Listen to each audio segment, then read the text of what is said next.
एक शांत सड़क, मतदान करने गई एक महिला अपने बेटे के साथ लौट रही थी और अचानक उस रात का अंधेरा एक खौफनाक सच बन गया। यह कहानी है अर्चना रेड्डी की, एक संपत्ति मालिक, मां, पत्नी।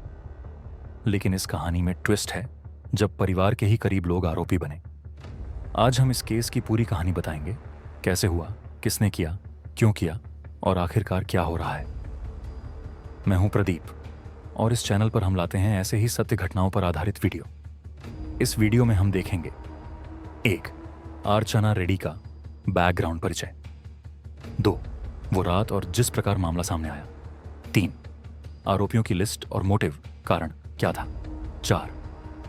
पुलिस की कार्रवाई, सबूत, जांच प्रक्रिया। 5.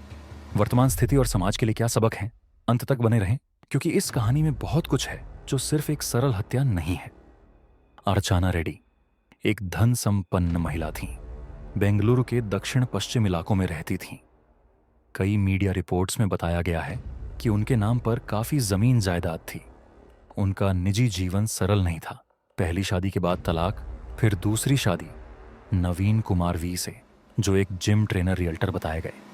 उनकी बेटी युविका रेड्डी पहली शादी की और उनका पुत्र भी था। बताया गया कि बेटी और दूसरा पति एक दूसरे के करीब थे। रिपोर्ट्स में यह भी है कि अर्चना ने एक समय अपने पति पर घरेलू हिंसा व संपत्ति विवाद आदि का मामला दर्ज कराया था। यानी बाहरी रूप से सब सामान्य दिख रहा था, लेकिन भीतर रिश्तों और संपत्ति के बीच खटपट चल रही थी। दिनांक 27 दिसंबर 2021 की रात के करीब अर्चना वोट डालने गई थी ग्राम पंचायत चुनाव में। वोटिंग करने के बाद अपनी कार में अपने बेटे के साथ लौट रही थी। रास्ते में Bengaluru south east Hauser road, zone junction बताया गया है, जिगानी इलेक्ट्रॉनिक्स सिटी के करीब, कि उस समय उनकी कार को बाइक स्कूटर द्वारा रोका गया। समझा जाता है कि बदमाशों ने उनकी कार का रास्ता अवरुद्ध किया। कार के शीशे तोड़ ढहे गए। अर्चना को खींचा गया और चाकू, माचेते जैसे हथियारों से हमला किया गया। बेटे और ड्राइवर भागने में सफल रहे। अर्चना को अस्पताल ले जाया गया, लेकिन उन्हें मृत घोषित कर दिया गया। घटना सार्वजनिक स्थान पर हुई थी, जिसके बाद सोशल मीडिया पर उस वक्त की फुटेज वायरल हुई थी जिसमें हमला दिखा। घटना के बाद पुलिस ने प्रारंभिक जांच की और 30 दिसंबर 2021 तक 7 लोगों को गिरफ्तार कर लिया। इनमें अर्चना के दूसरे पति नवीन, उनकी बेटी युविका सहित अन्य नाम शामिल थे। मुख्य बिंदु: युविका ने कथित तौर पर अपनी मां के खिलाफ साजिश रची। नवीन और युविका का संबंध बताया गया और अर्चना ने इस संबंध से नाराज होकर संपत्ति में हिस्सा देने से मना किया था। संपत्ति विवाद: अर्चना के पिता की जमीन जायदाद थी, उनकी 40 करोड़ बताई गई, जिसे युविका नवीन हड़पना चाहते थे। पुलिस के अनुसार यह हत्या एक साजिश हत्या थी। मकसद था अर्चना को हटाना ताकि संपत्ति बदमाशों के हाथ में आ सके।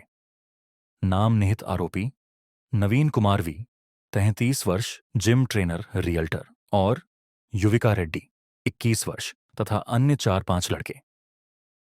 पुलिस ने घटनास्थल से साक्ष्य जुटाए, जैसे सीसीटीवी फुटेज जिसमें हमला किया गया था, मोबाइल कॉल लॉग, गवाह बयानों, शिकार रूपरेखा, मोडस ऑपरेंडी पर भी काम हुआ। उदाहरण के लिए, रात में हॉसर रोड जंक्शन पर कार रोकी गई। बाइक स्कूटर से बदमाश आए थे।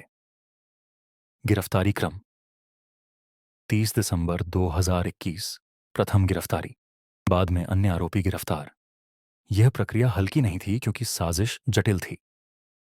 पुलिस का कहना था कि यदि हम इन लोगों को जल्दी नहीं पकड़ देते तो मामले दब सकता था।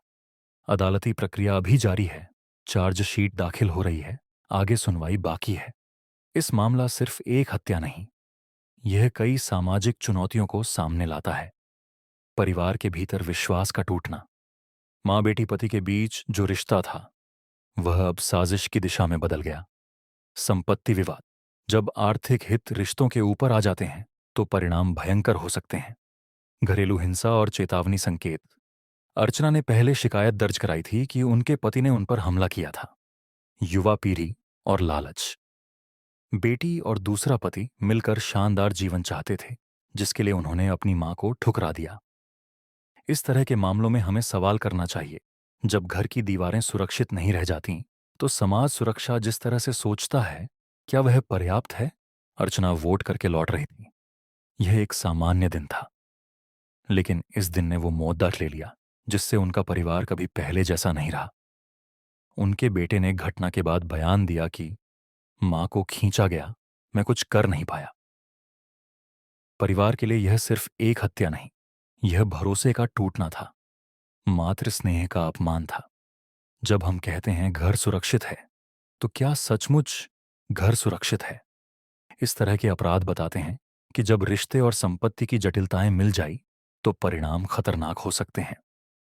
जैसा कि रिपोर्ट्स कहती हैं, अभी तक कई आरोपी गिरफ्तार हो चुके हैं और पुलिस जांच जारी है। चार्जशीट दाखिल होने की प्रक्रिया में है, अस्पष्ट, लेकिन आगे सुनवाई होगी।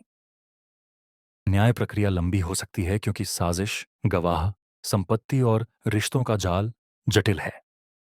क्या हो सकता है आगे? अगर आरोप सिद्ध होते हैं, तो हत्या साजिश के अंतर्गत कड़ी सजा हो सकती है। संपत्ति मालिकाना हक, बीमा, वसीयत आदि कानूनी बहस में आ सकते हैं। समाज सुरक्षा और महिलाओं की सुरक्षा को लेकर नए प्रसार संवाद उत्पन्न हो सकते हैं। देखने योग्य बातें: क्या आरोपी पूर्ण दोषी पाए जाएंगे? कोर्ट ने क्या सजा दी है या दी जाएगी? परिवार को माफी का अधिकार मिलेगा या नहीं? यह केस हमें याद दिलाता है, न्याय देर से आता है, लेकिन आना चाहिए, और ऐसा न हो कि सत्य दब जाए। अर्चना की हत्या ने दिखाया कि अंदरूनी जगह कितने खतरनाक हो सकते हैं। सिर्फ बाहरी तौर पर संपन्न परिवार होना सुरक्षा नहीं है। रिश्तों में पारदर्शिता और विश्वास बहुत जरूरी है।